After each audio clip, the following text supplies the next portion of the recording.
പ്രിയമുള്ള കുഞ്ഞുമക്കളെ, ഞാൻ ഹരീഷ് ആർ നമ്പൂതിരിപ്പാട്. സ്നേഹത്തിൻ്റെ മധുരമുള്ള ഒരു കഥ കേൾക്കൂ. മിഠായിക്കാട്.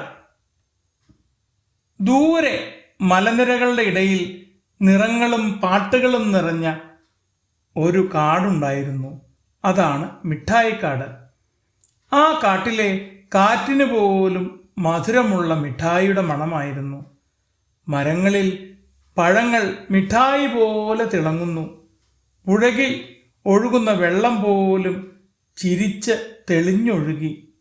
ഈ കാട്ടിലെ കൂട്ടുകാരായിരുന്നു ബുദ്ധിമാനായ ലിന്നു മുയൽ, മിങ്കു കുരങ്ങൻ, ഡിന്നു മാൻ, ചിന്നൻ ആനക്കുട്ടി. കാടിനു നടുവിലെ ചെറിയ കുന്നിനു മുകളിൽ അപൂർവമായ ഒരു പുഷ്പമുണ്ടായിരുന്നു. അതിൻ്റെ പേര് സന്തോഷപ്പൂവ് എന്നായിരുന്നു. കാട് മുഴുവൻ സന്തോഷവും സമാധാനവും ഉള്ളപ്പോൾ ആ പൂവ് വിരിഞ്ഞിരിക്കും. പക്ഷികൾ സന്തോഷത്തോടെ പാടും. മൃഗങ്ങൾ തമ്മിൽ വഴക്കുണ്ടാക്കാതെ സ്നേഹത്തിൽ കഴിയും. ഒരു ദിവസം ലിന്നുമുയൽ ഓടി വന്നു പറഞ്ഞു, അയ്യോ, വേഗം വരൂ, സന്തോഷപ്പൂവിൻ്റെ ഇലകൾ വാടിത്തുടങ്ങിയിരിക്കുന്നു.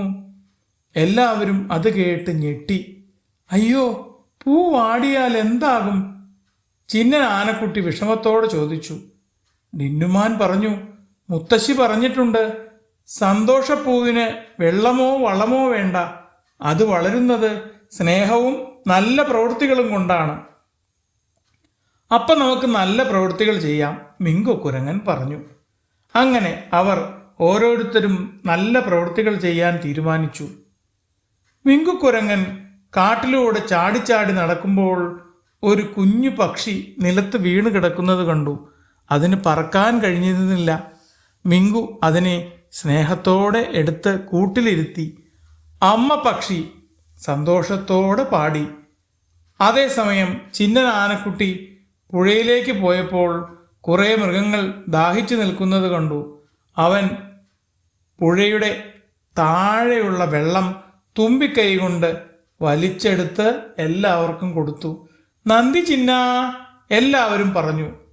ലിന്നുമുയൽ കാട്ടുവഴിയിൽ നടക്കുമ്പോൾ ഒരാമക്കുഞ്ഞ് വഴിതെറ്റി കരയുന്നത് കണ്ടു. അവൻ അതിനെ ആശ്വസിപ്പിച്ച് അമ്മയുടെ അടുത്തെത്തിച്ചു. അമ്മയാമ സന്തോഷത്തോടെ ലിന്നുവിനെ തലോടി. ഡിന്നുമാൻ കാട്ടിൽ ചിതറിക്കിടന്ന ഉണങ്ങിയ ഇലകളും മാലിന്യങ്ങളും വൃത്തിയാക്കി. അവൻ മൃഗങ്ങളോട് സന്തോഷത്തിലും സ്നേഹത്തിലും കഴിയാൻ പറഞ്ഞു. കൂട്ടുകാരായ മൃഗങ്ങൾ സന്തോഷത്തോടെ കഴിയുന്നത് കണ്ട് അവൻ മടങ്ങി. കാട് മനോഹരമായി. സന്ധ്യയായപ്പോൾ എല്ലാവരും സന്തോഷപ്പൂവിന് സമീപത്തെത്തിയപ്പോൾ വാടിയിരുന്ന ഇലകളെല്ലാം വീണ്ടും പച്ച നിറത്തിൽ തിളങ്ങി.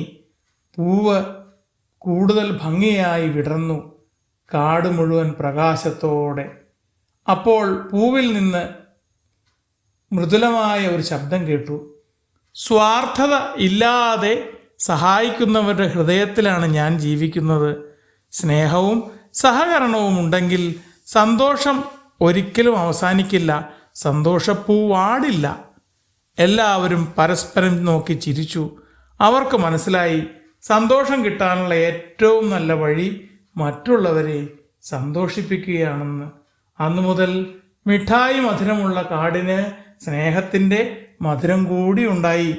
നല്ല മനസ്സും നല്ല പ്രവൃത്തികളും ഉള്ളിടത്ത് സന്തോഷപ്പൂവ് എന്നും വിരിയും.